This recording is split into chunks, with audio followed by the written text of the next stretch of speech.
코로나19 사태를 맞이하고 또 몇 가지 사정 때문에 제가 본교회도 출석하지 못하고 집에서 예배를 드리고 있을 때 참 좋은 휴식이다 이렇게 생각을 하고 몇 주를 지냈는데, 시간이 지나서 너무 이게 함께하는 예배를 드리지 못하여 괴로워하고 있는데, 아주 어쩌다가 우리 이종성 담임 목사님께서 연락을 갑자기 주셨습니다. 지난 주일에 오전에 상록수 교회에 와서 예배 드리라.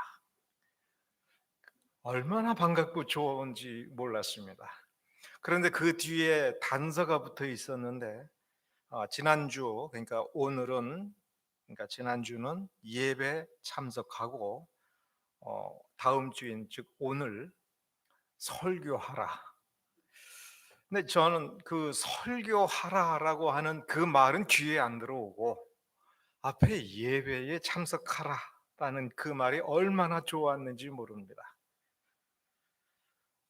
그것은 마치 지난주에 본문에 있는 것처럼 좋은 밭에, 아름다운 밭에 가는 그 심정으로, 야, 이 좋은 교회에서 내가 이 귀한 때에 대면 예배를 내가 드릴 수가 있고, 또 성도들과, 좋은 성도들과 함께 한 공간에 있을 수 있다 하는 게 얼마나 좋았는지 모릅니다. 예배 장소에 딱 도착을 하니까 그 단서에 대한 해답이 일단은 왔습니다. 딱 자리에 앉으면서, 야, 다음 주에는 내가 야고보서 1장으로 설교하면 너무 좋겠다. 그런데 본문을 이종성 담임 목사님이 어, 마태복음 13장에 씨 뿌리는 자의 비유를 택하시고 좋은 밭에 대해서 결론적으로 아주 성경적으로, 그 왜 성경적이냐, 목사님의 설교만 좋은 밭에 대해서 이야기하고 있는 것이 아니라 이미 상당히 좋은 밭인데, 하나님의 뜻을 어, 잘 이렇게 설명하면서 그 하나님의 뜻에 맞추어서 교회가 성장을 실제로 하는, 즉 머릿속에서만 좋은 밭이 아니라 실제로 좋은 밭을 이루고 있고 더 좋은 밭으로 가고 있는 그 현장에서 그 말씀을 저는 참 은혜롭게 들었습니다. 근데 그 말씀을 듣는 중에 오늘 정한 본문이, 목사님이 허락을 하시고 또 목사님께서 어, 만일에 이 본문을 오늘 다루지 않고 그냥 내게 양보를 해주신다면, 내가 마태복음 13장 44절로 이어서 설교하는 것도 참 좋겠다. 그래서 허락을 받고 이 본문을 정했습니다. 이 모든 것이, 그러니까 지난주에 제가 예배에, 대면 예배에 참석하고 은혜 받고 또 오늘 설교하는 이 모든 과정이 우리 하나님께서 허락해 주신 특별한 인도하심이라는 확신을 가지고 오늘 이 예배당에 도착을 했고, 이 강대상에 올라오면서까지도 역시 그 손길을 제가 잘 느끼고 있습니다. 아, 먼저 이 비유, 마태복음 13장 44절은 이 좋은 밭의 비유라고도 볼 수 있지만, 아, 본문에서 정한 제목은 씨 뿌리는 자의 비유라고 하는 마태복음 13장 1절에서 그 9절까지 그 내용에 대한 다시 설명해 주는 겁니다. 그러니까 마태복음 13장 1절서부터 9절까지 씨 뿌리는 자의 비유는 매우 특별한 비유입니다. 어떤 특별한 의미가 있냐면, 주님께서는 우리에게 말씀을 가르쳐 주시고 계시로 주실 때에 하나님의 계획의 첫 시작서부터 그 계획의 최종적 완성인, 즉 창세기 1장서부터 요한계시록 마지막 장까지를 통하여 우리에게 보여주신 하나님의 전체의 그 구상과 그 모든 사역의 완성 전체를 볼 수 있는 그 지점들을 몇 가지를 우리에게 주셨습니다. 그러니까 예를 들어서 창세기 1장, 2장을 포함해서 그 앞에 몇 장은 단순히 거기에 창조의 기사를 썼을 뿐만 아니라 성경 전체를 보는 안목을 열어주기 위하여 우리에게 중요한 기초를 제시해 주는 곳입니다. 그런 곳이 또 몇 군데가 있습니다. 출애굽기 1장서부터 그 몇 장도 깊이 공부를 하면 할수록 성경 전체가 보입니다. 출애굽기에서도 특히 성막이나 제사 제도를 보아도, 그것만 보아도 성경 전체가 보입니다. 하나님의 마음의 그 결이라고 할까? 그 모든 것들을 볼 수가 있습니다. 이사야서라고 하는 책도 성경 전체를 보고 하나님의 생각과 하나님의 그 구속, 예수 그리스도의 전체를 볼 수 있도록 해주는 책입니다. 마태복음으로 들어와서도 하다못해 마태복음 1장만 잘 보아도 성경 전체가 보이고 구약 전체를 어떻게 볼지를 알 수 있는 부분입니다. 사도 바울의 그 모든 책이 굉장히 중요해서 특히 로마서라든가 갈라디아서, 에베소가 매우 중요하지만 그 전체 내용의 핵심을 파악할 수 있는 압축된 그림이 씨 뿌리는 자의 비유입니다. 그러니까 너무나도 중요해서 마태복음 13장에 그 뒤에 있는 모든 비유들, 그 다음에 이 씨 뿌리는 자의 비유의 마지막 부분도 너무 중요해서 그 부분을 마태복음 24장 전체와 25장에 있는 비유 모든 것들을 통해서 계속해서 반복적으로 하시면서 점점 더 깊이 설명해 주시는 겁니다. 그러므로 이 너무나도 중요한데 여기서 그 단서들을 또 우리에게 줍니다. 예를 들어서 오늘 우리 본문의 그 내용을 한 구절이지만 유심히 보면 이상하다라고 느끼는 부분들이 좀 있습니다. 그러나 그 부분을 좀 풀어서 한번 봅시다. 우리 한글 성경에 보면 천국이 무엇이냐라고 할 때 보화와 같다, 보물과 같다 이런 식으로 쓰고 있습니다. 이게 한글로 된 부분이에요. 그래서 천국은 뭐와 같아? 보물 같아. 근데 그 보물이 어디에 있어? 밭에 숨겨져 있어. 그러면 이 밭에 보물이 숨겨져 있으니 이 밭은 무슨 밭입니까? 앞에 그 씨 뿌리는 자의 비유에 있는 좋은 땅, 좋은 밭이에요. 왜? 거기 보물이 있으니까. 그런데 이 원문을 자세히 보면 꼭 그렇게만 해석할 수 없다라고 하는 생각이 들게 돼 있어요. 왜냐하면 원문은 말이 이어져 있어요. 그래서 어떤 점에서는 이런 식으로 돼 있습니다.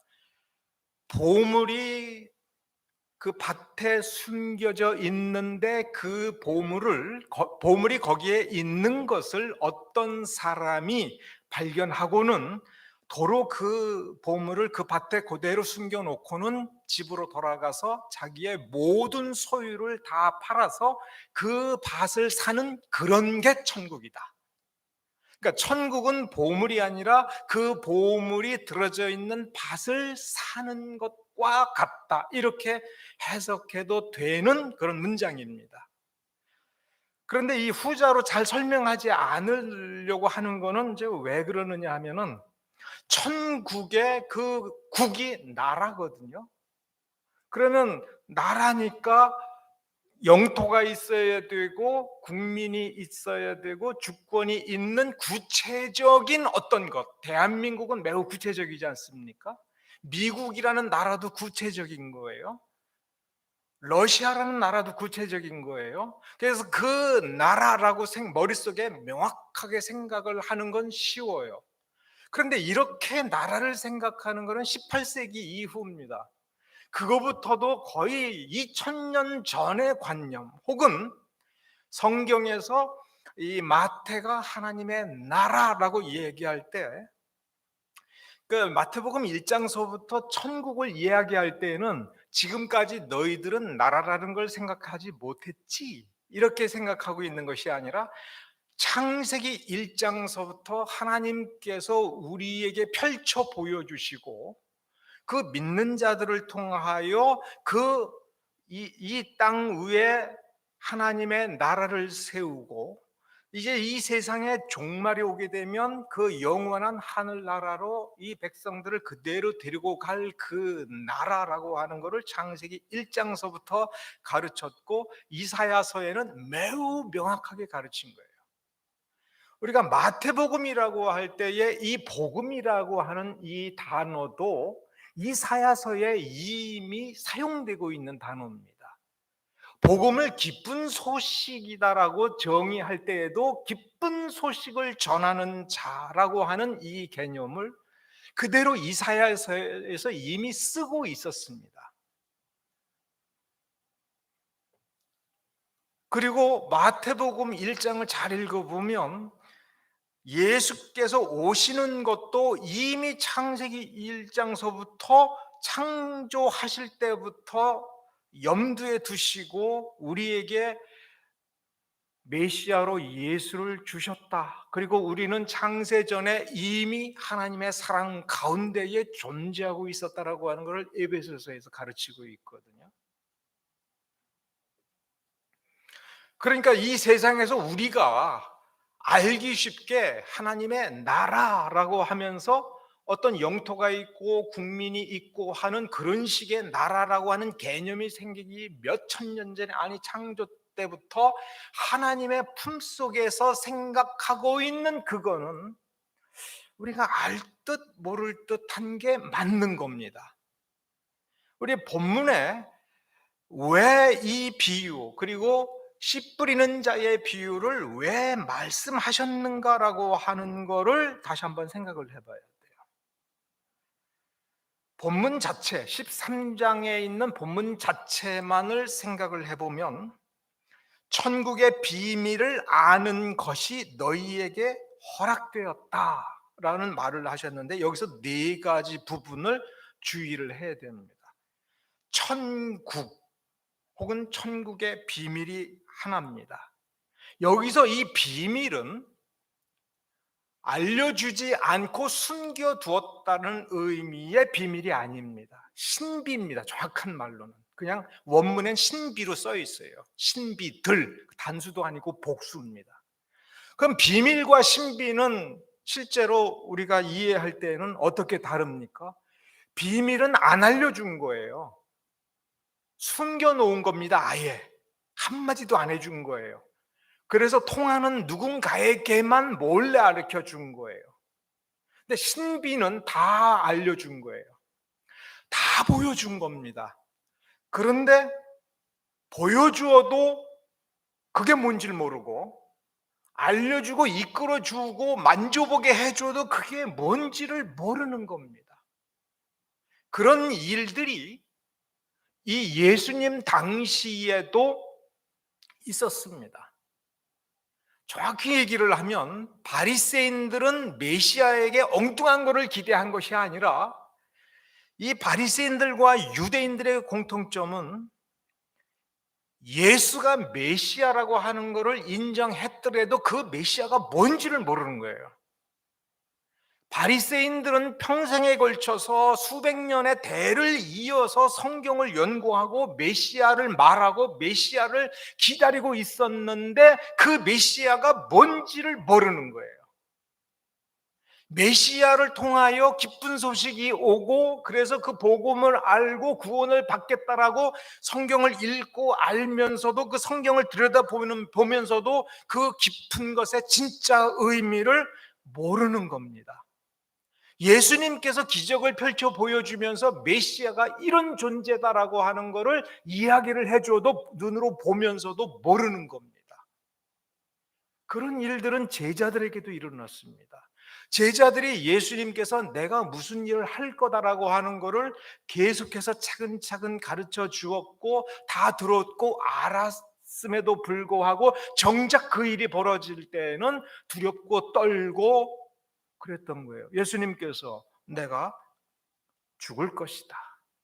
그리고 내가 너희들을 떠날 것이다 라고 하는 것을 누누이 몇 번에 반복해서 이야기해 주었는데도 이제 그때가 다가왔다라는 식으로 이야기할 때 제자들이 두려워 떨면서 우리를 버려두고 가지 마십시오라고 이야기를 했습니다.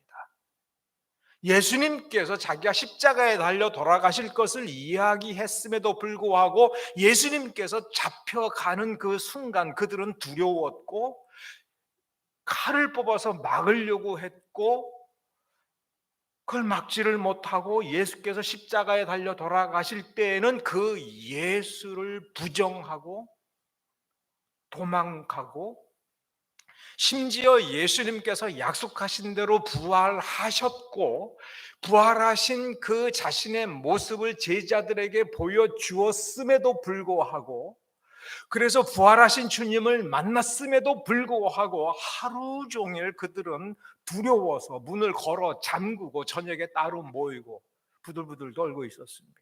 무서워서 기도를 했습니다. 핵심은 뭡니까? 보여주었고 가르쳐 주었는데도 안 되는 거예요. 믿어지지가 않는 겁니다. 확신하고 싶어도 확신이 안 되는 거예요. 이 피할 수 없는 그 인간적인 이것을 어떻게 극복할 것이냐에 대한 하나님의 계획이 뭐냐 이거예요.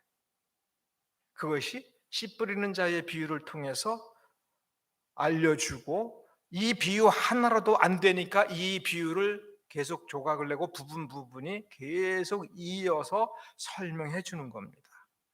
예를 들면 그 안다, 천국의 비밀을 안다라고 하는 것이 뭡니까? 알았으면 두려워하지 말아야죠. 알았으면 기뻐해야죠.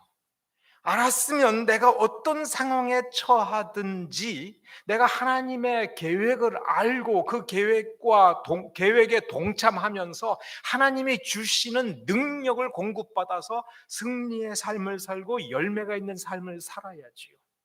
성경에 써 있는 것을 읽고 하나님께서는 우리에게 풍성하게 은혜 주실 거야 라고 하면서도 당장 우리가 무슨 문제 부딪히면 두려워 떨죠.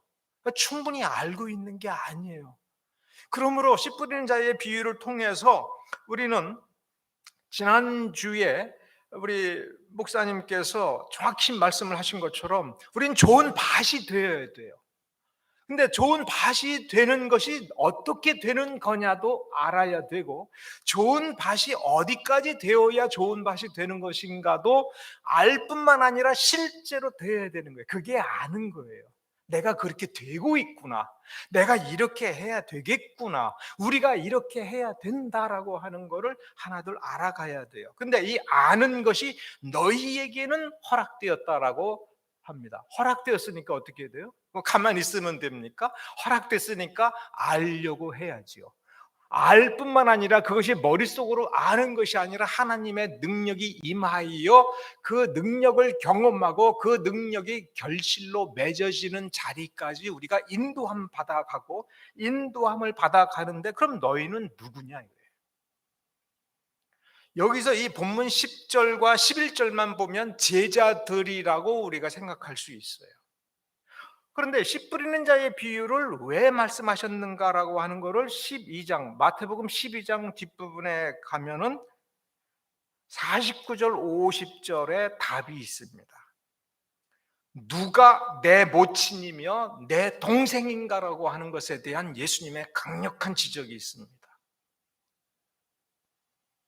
하늘에 계신 내 아버지의 뜻대로 하는 자, 뜻대로 하는 자, 그가 내 모친이며 내 동생들이며 그 사람들까지 전체를 가리켜서 너희에게는 이라고 얘기한 거고 그 제자들은 그들의 한 대표로 와 있는 겁니다. 그들은 제자이기 때문에 위대한 것이 아니라 하나님께서 택하셨고 하나님의 뜻대로 하게 하는 자로 만들어 주시는 그 어떤 과정에 주님께서 세우신 것입니다. 이제 그 자리에 우리가 있는 거예요. 우리에게는 그것이 허락이 되어 있는 것입니다. 그래서 우리는 좋은 밭이라고 하는 그 부분에 초점을 놓고 나는 좋은 밭이 되어야겠다라고 이야기할 때, 그러면 거기서 되는 것이 아니라 어떻게 이끌림을 받고 내가 그 신비 속으로 계속 들어가면서, 그러니까 신비는 깊은 것입니다. 여러분 한번 생각을 해보세요. 복음이 무엇냐라고 할 때, 복음은 예수 그리스도와 그의 사역, 그의 구원. 그러면 그의 구원이 뭐냐? 예수 이름 믿고 구원받는 거야 라고 우리가 생각할 때에는 단순합니다. 이건 틀린 것이 아니라 단순한 겁니다. 근데 예수의 능력을 힘입어서 그 능력으로 우리가 자라나고, 그의 능력으로 우리가 변화되고 하나님이 주시는 축복을 누리는 그 과정은 매우 긴 겁니다. 예수님은 완전한 사람인 동시에 완전한 하나님이에요. 그럼 우리 옛말에도 있죠. 열 길 물속은 알아도 한 길 사람 속은 모른다. 왜 그래요? 보여줘도 모르는 겁니다. 사람 속이니까. 그 사람이 변덕이 많아서 그래라고 이야기할 수 없는 게, 그 사람 속에 뭐가 있느냐 하면 생명이 있기 때문에 그렇습니다. 그 생명은 정말 알기 어려워요. 세상의 모든 최고의 과학을 동원해도 아직까지 알 수 없는 게 뭡니까? 생명의 신비예요. 생명의 비밀이라고 말하면 안 돼요. 신비예요.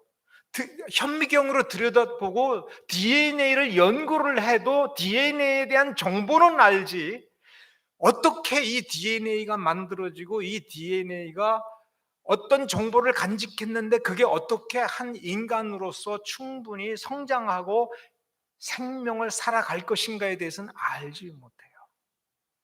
아무리 위대한 심리학자도 알지 못하는 게 뭐냐면, 내 자식은 내가 아닌데 내 자식이 아프면 내 마음이 왜 아프냐라고 하는 거를, 연결고리를 찾아내지를 못했습니다. 현대 어떤 과학자도. 왜 나의 옛날 기억을 되살렸을 때에 뇌가 내 기억을, 옛날 기억을 되살리는 그것은 알아도, 왜 옛날 기억이 다 지나간 수십 년 전 그 옛날 그 사건이 생각날 때 왜 내 영혼이 아프냐 이거예요. 혹은 내 영혼이 왜 기쁘냐 이거예요. 인간이 어떻게 행복할 수 있느냐? 그렇게 어려운데 어떻게 행복할 수 있느냐? 그렇게 잘 사는데 어떻게 그렇게 불행하느냐에 대해서 그 영혼과 그 환경과 그 육신의 관계를 정확하게 연결고리를 찾지를 못한 겁니다. 그래서 한 길 사람 속은 모르는데, 그런데 예수님은 완전한 하나님이십니다. 완전한 하나님 그 속을 사람들이 어떻게 알겠습니까? 숨겨서 모르는 게 아니라 보여주어도 모르는 거예요. 우리가 어떻게 예수님을 더 깊이 알 수가 있습니까? 예수님을 닮아가고 예수의 생명을 우리가 누리고 예수가 살아왔던 그 삶의 원리가 나의 삶의 원리로 되어 갈 때에 그만큼 예수를 알아가는 겁니다. 우리는 어렸을 때 우리 어머니, 아버지가 얼마나 나를 사랑했고 그가 얼마나 피와 눈물과 땀을 흘렸는지 우리가 부모가 되기 전에는 모르지 않습니까? 똑같은 원리입니다. 예수가 어떤 분인지를 아는 거, 성경에 쓰여져 있는 그 글자를 읽고 아는 것이 참된 알미 아니라, 그 알므로 우리가 들어가서 우리가 되어지어서 그의 권세와 능력을 알 뿐만 아니라 그의 섬김을 우리가 경험할 때에 우리가 알아지는 겁니다. 알아지는 거예요. 그래서 예수님이 자기에 대해서 설명할 때 나는 길이요 진리요 생명이라고 할 때에 이 자체가 매우 엄청나게 놀라운 신비의 길을 우리에게 허락하고 우리를 이끌고 간다라고 하는 것을 우리가 이해해야 됩니다. 이게 거기 가는 길이다, 이게 하나님께 도달하는 길이다, 이렇게 생각할 수가 없는 게, 우리는 그 길을 걸어가야 되는 거예요. 우리 평생에 걸쳐서 걸어가면 걸어가는 것만큼 그 길에 대해서 알 겁니다. 내게 생명이 주어져서 예수의 생명이, 그러면 생명 받았으면 내가 예수를 알고 하나님을 아는 게 아니에요. 그 생명을 가지고 예수 그리스도의 계명을 지키면서 내가 성숙된 인격으로 살아가고, 예수께서 원하시는 그 생명의 삶의 열매를 내가 맺어갈 때에 내가 그만큼 예수를 알고 하나님을 아는 것이에요. 그래서 빌립보서 2장 5절에 사도 바울이 너희 안에 이 마음을 품으라 그랬어요. 그게 예수의 마음이에요. 근데 여기서 우리가 주의해야 될 게, 너희가 이 마음을 품으라라고 할 때에 너희를 조각을 내면 안 돼요. 우리는 너희라는 말을 들을 때에 종종 조각을 냅니다.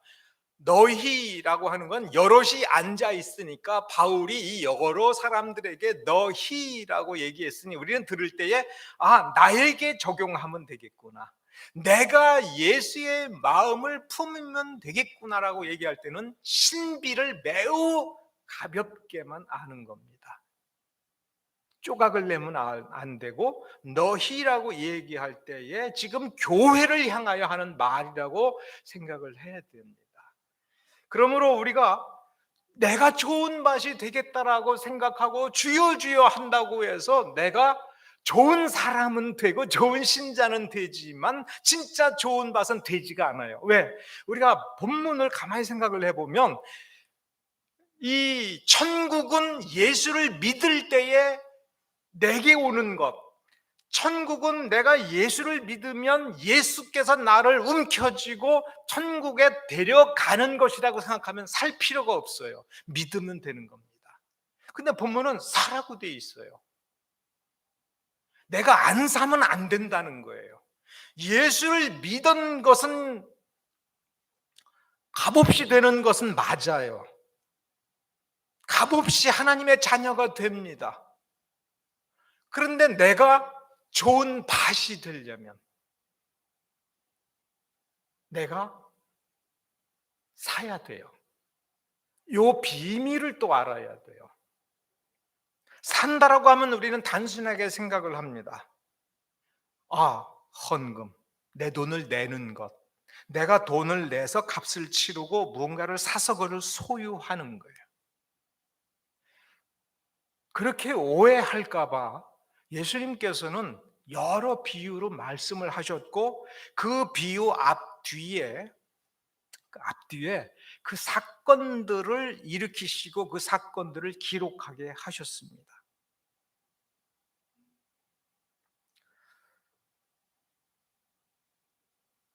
우리는 이 달란트의 비유로 너무 넘어가면은 또 다른 얘기가 되니까, 어떤 그 달란트 비유 앞쪽에 보면, 마태복음 24장에 보면 두 개의 사건이 거의 붙어서 나옵니다. 거기에 보면 한 부자 관원이 와서 예수님께, 내가 어떻게 하면 천국에 갑니까? 어떻게 하면 구원을 받겠습니까? 이런 식으로 질문을 해요. 그럴 때 그 부자 청년에게 하신 말씀이 뭐예요? 너의 모든 소유를 팔아서 가난한 사람에게 나눠주고 너는 나를 쫓으라 그랬어요. 그것만 보면 정말 내 거를 팔아서 돈 주고 사야 돼요. 그런데 거기에서 딱 멈추어서 본문을 보면 마태복음 13장 44절은 이렇게 써 있어요. 자기의 소유를 다 팔아 그 밭을 사느니라 그랬어요. 이 본문만 놓고 보면 우리는 이렇게 생각을 하면 돼요.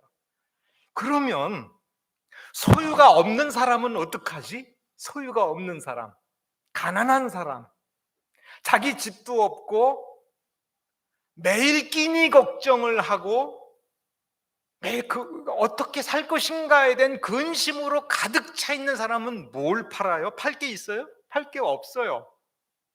그러면 가난한 사람은 뭐예요? 팔 것이 없으니까 이 천국은 뭐예요? 거저 사는 거예요. 이해하셨어요? 100만 원어치를 가져와야 된다가 아니라 내 소유를 다 팔아라고 얘기했어요. 그러니까 소유가 없는 사람은 난 팔 게 없습니다. 그러면 이건 그냥 살 수 있는 겁니다. 가진 게 100만 원밖에 없는 사람은 그 100만 원어치만 팔면 되는 거예요. 가진 재산이 10억 원인 사람은 10억 원어치 되는 그 재산을 팔아야 되는 거예요. 그러니까 누가 더 힘든 겁니까? 부자일수록 힘든 거예요. 그래서 부자가 천국 가는 거는 낙타가 바늘길을 지나가는 것만큼 어렵다 그런 거예요. 그러면 가난한 사람은 얼마나 쉬워요. 거저받는 겁니다. 그러면 가난하다라고 하는 게 뭐냐? 이거를 또 설명을 해요. 그래서 그 뒤에 삭개오 사건이 나오는 거예요. 여러분, 삭개오 집에 예수님께서 원하여 가셨어요. 그래서 삭개오 집에서, 삭개오는 우리 집에 손님이 왔으니까 자기 친구들도 불렀어요. 근데 이 친구들도 유대인들이 죄인이라고 하는 세리 같은 사람들만 모여 있는 겁니다. 그래서 사람들이 수군수군거려요. 다 들리게끔. 그러니까 예수님 보고 들으라고 수군거리고 삭개오 들으라고 수군거려요. 그러나 예수님은 거기에 대해서 아랑곳하지 않고 나는 이 집에 내가 원해서 왔고 하나님께서 원해서 왔고 하는 식으로 말씀을 한 겁니다. 그러자 삭개오가 감동을 하여 예수님께 스스로 이야기하는 게 내 재산의 절반을 다른 사람 내 팔아서 가난한 사람들한테 주고 누구에겐가 내가 토색질한 것이 있으면 내가 4배로 갚겠습니다라고 했어요. 여기서 중요한 건 얼마만큼의 재산을 판다가 아니에요. 예수님은 삭개오라고 하는 이 사람에게 요구한 것이 아무것도 없습니다. 예수님은 그저 삭개오 집에 가서 내가 네 집에 가서 머물면서 먹어야겠다라고 하셔서 그 집에 갔습니다. 얼마나 이 삭개오가 놀랬을 것인가를 한번 생각을 하셔야 돼요. 그런데 옆에서 이제 이 바리새인들과 유대인들이 수군거리면서 시비를 걸고 있는 겁니다. 아니, 유대인의 선생이라고 하는 자가 이 죄인의 집에 들어가서 죄인들과 함께 앉아서 죄인들하고 밥을 먹어라고 얘기할 때 나는 죄인들을 부르러 왔어. 이 한마디를 툭 던져버린 거예요. 여기에 삭개오가 감동을 한 겁니다. 이 감동의 실체가 뭐냐라고 할 때 그는 이 삭개오는 예수가 죄인들을 구원하러 온 것이다라고 하는 것에 조금 더 의심하지 않았어요. 이 메시아를 제대로 알은 겁니다. 깊이 많은 지식으로 설명을 할 수 있는지 없는지는 몰라요. 근데 이 메시아는 정말 죄인을 구원하러 왔고 나는 죄인이고 그래서 여기서 나는 예수님을 메시아로서 만나고 있다라고 하는 그것이 너무나도 감격스러운 거예요. 나는 죄사함 받았다. 그렇다면은 이 예수님이 이 자리에 오셔서 나와 함께 해 주시고 나를 축복해 주시고 내 죄 사해 주시고 나를 위하여서 이렇게 앉아와 주시고 모든 비난을 그분이 감수해 주셨다라고 하는 이 사실 하나만으로도 나는 내 모든 재산을 다 잃어버려도 나는 상관이 없다 이거예요. 근데 잃어버리는 게 뭐냐면 누가 강도짓이 아니라 내 밑에 있었던 내가 함부로 대해도 되는 그 하층민들, 권력이 없는 그들을 위하여, 이 가난한 사람들을 위하여 이 가난한 사람들에게 내 모든 재산이 다 나누어지고 흩어지고 아무것도 안 남아도 나는 행복하다라고 하는 거예요. 이게 뭡니까? 사는 겁니다. 그래서 마태복음에 보면은 양과 염소의 비유에서도 궁극적으로 양과 염소의 운명을 결정할 때에 거기에 보면은 뭐라고 주님께서 명확하게 말씀을 하셨느냐 하면 내가 헐벗을 때에 입히고 내가 줄일 때에 먹이고 내가 목마를 때에 물을 주었다라고 했지 않습니까? 밥 한 그릇, 물 한 잔이에요. 그렇죠? 그냥 우리가 언제 주님께 그렇게 대접을 했습니까? 라고 양이 물어봤을 때 우리는 주님 본 적이 없습니다.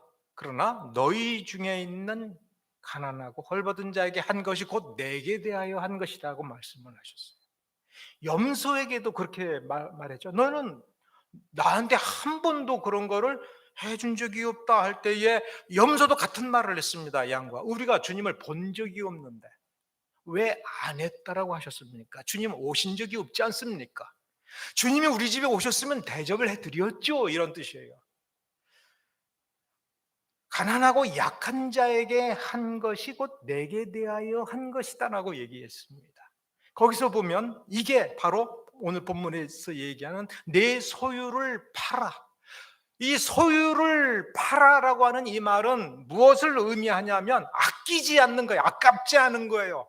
밭에 있는 그 보물이 너무나도 값진 것이다라고 생각을 했는데 내 모든 소유를 팔아도 그것만 얻을 수 있으면 아깝지가 않은 겁니다. 예수만 얻을 수 있으면, 예수의 생명만 내게 있으면, 예수로 말미암아 하나님의 자녀가 되는 그 길만 내게 주어지면 내 모든 것을 잃어버려도 아깝지가 않고 내가 생각하기에 하찮은 저 사람에게 내 것을 나누어 주는 것도 아깝지 않다. 왜? 이게 주님의 뜻이니까, 주님의 계명이니까. 그 아깝지 않은 마음인데 여러분 진짜 또 중요한 포인트가 하나는 뭐냐면 왜 밭을 사요? 이게 역설적인 표현입니다. 천국은 하늘들의 왕국입니다. 하늘나라 혹은 천국, 한자로 써서 천국, 어디에 있는 겁니까? 하늘에 있는 거 아니에요. 근데 왜 땅을 사요? 나는 천국 가고 싶은 거예요. 여기를 떠나고 싶은 거예요. 그렇죠? 그런데 왜 땅을 사요? 땅을 샀으면 어떻게 해야 돼요? 천국에 갈 때까지 내 모든 소유를 팔아서 땅을 샀어요. 이 밭을 샀어요. 그럼 나 뭐 먹고 살아요? 이 사람 뭐 먹고 살아요? 밭을 일고 농사 지어야죠. 그렇지 않습니까? 소유가 많은 부자가 그 재산을 가지고 편히 먹고 살 수 있는데 그거를 다 팔아버리고 이 땅을 사야 천국에 간다는 거예요. 상식적으로 생각을 해보면 밭을 사는 게 아니라 보물을 사야죠. 그러니까 이 비유에서 핵심은 그냥 설명하다 보니 된 것이 아니라 상당한 어떤 비밀을 우리에게 신비를 가르쳐 주려고 보물을 사는 게 아니라 땅을 사는 거다라고 얘기하고 있어요. 그러니까 우리가 예수 믿는 그 믿음이 아니라 예수 믿는 내 마음이 얼마나 중요했으면 사도 바울이 예수의 마음을 품으라라고 얘기했는가. 그러니까 예수를 아는 것이 중요한 것이 아니라 그 지식, 그 알물 품은 내 마음이 예수의 마음과 똑같아져야 되는 거예요. 예수의 마음을 품은 그 마음, 예수의 삶을 품은 나의 삶, 그 삶이 어디까지 가는 것인가를 생각을 해보아야 돼요. 아까 너희는이라고 하는 것은 교회라고 그랬습니다. 그러니까 우리가 씨 뿌리는 자의 비유에서 씨가 뿌려지는 그 씨가 열매를 자라서 열매를 맺는 것만 생각을 해보면, 즉 그 9절 10절까지만 해석을 하면 좋은 밭이 되는 것으로 우리의 사명이 다 완수되고 우리의 책임이 다 완수되는 것처럼 생각할 수가 있어요. 근데 예수님의 인도하심을 받아서 쭉 가보면 이제는 내가 되는 게 중요한 것이 아니라 나를 품고 있는 땅을 사야 돼. 이게 뭐예요? 교회인 겁니다. 그러면 이제 왜 사야 되는지가 더 명확해지는 겁니다. 내가 되는 것으로만 얘기하면 산다라고 하는 것, 내가 가난하고 헐벗은 사람에게 물 한 잔을 주고 밥 한 끼를 주는 그것이 왜 천국에 있어서 본질적으로 중요한 조건이 되는지를 알 수가 없어요. 그런데 이 밭에 대한 개념이 처음에 우리가 예수 믿을 때는 내가 믿는 것으로 시작하다가 이제 내가 어떤 교회를 이룰 것이냐, 교회는 그리스도의 몸이다라고 생각할 때 그 몸을 어떻게 이룰 것이냐라고 하는 점에 가보면 이제 우리는 관계를 생각을 해야 돼요. 우리 이 교회를 이루고 있는 우리 지체들, 저 사람이 아니라 주님의 지체들이에요. 거기에는 나보다 못난 사람이 있고 나보다 강한 사람이 있어요. 그러니까 내가 천국 가려면 어떻게 해야 되는 거예요? 나의 모든 소유를 아까워하지 않고 저 사람을 사랑해야 되는 거고, 이 교회가 밭이라고 얘기하면 이 밭이 돌짝밭이 되지 않도록 내가 헌신해야 된다는 얘기가 돼요. 주의 계명이 살아있는 교회가 되도록 내가 무지 노력을 해야 된다는 얘기예요. 돌이 있으면 내가 가서 치워야 되고, 흙이 굳어서 씨앗이 떨어졌어도 이 씨앗이 뿌리를 내리지 못할 것 같으면 빨리 그 흙을 깨줘야 됩니다. 그 흙에 수분이 없어서 그 씨가 뿌려졌어도 좀 자라더라도 말라 죽을 것 같으면 내가 가서 물을 길어서 이 밭을 비옥하게 해야 된다는 얘기입니다. 이 밭을 사는 것, 이 밭을 위하여 나의 모든 물적 소유, 내 삶을 희생해서 이 밭을 아름답게 가꾸고 좋은 밭으로 유지하는 그게 천국인 거예요. 그래야 천국을 누릴 수가 있는 겁니다. 삭개오가 예수님을 영접했기 때문에 오늘날 구원이 이 집에 임하였도다라고 이런 식으로 설명하고 있잖아요. 본문을 자세히 한번 묵상을 해보십시오. 예수님 앞에 자발적으로 내가 내 재산을 내놓고 누구에겐가 토색질한 것이 있으면 내가 다 갚겠습니다. 4배로 갚겠습니다 할 때 그 마음이, 그러면 그 마음이 지금 삭개오의 마음이 오직 예수에게만 가 있습니까? 예수님을 알고 예수님의 구원이 어떤 것인가를 알고 죄인을 위하여 죄인을 구원하여 온전케 한다는 것이 무엇인지를 알고 거기에 동참해서 자기가 할 수 있는 것, 자기가 가장 아까워하는 것, 자기가 평생 모아온 그 재산을 나누어 줘서 그들을 단 한순간이라도 편안하게 해주는 그 마음이 바로 예수님께서 이루시고자 하는 그 마음이라고 하는 걸 알고, 직감적으로 알고 그거를 실천하고 실행한 것입니다. 여러분들이 지금까지 상록수 교회를 좋은 밭으로 이렇게 유지하고 가꾸어 왔다면 그건 잘한 것입니다. 그렇다면 앞으로도 잘해야 되고 더 잘해야 되며, 우리는 좀 더 열정을 가지고 좀 더 애정을, 주님을 향한 애정을 가지고 함께 더욱 하나가 될 때에 열매가 풍성한 천국, 우리가 천국의 가서 열매를 맺는 것이 아니라 천국의 열매를 지금 이 땅 위에서 맺어지는 것이 우리의 사명이며 또 우리가 해야 할 일이라고 하는 것을 기억합시다. 여기가 좋은 밭이라면 바로 이 밭에서 천국의 열매를 맺도록 합시다. 기도하겠습니다.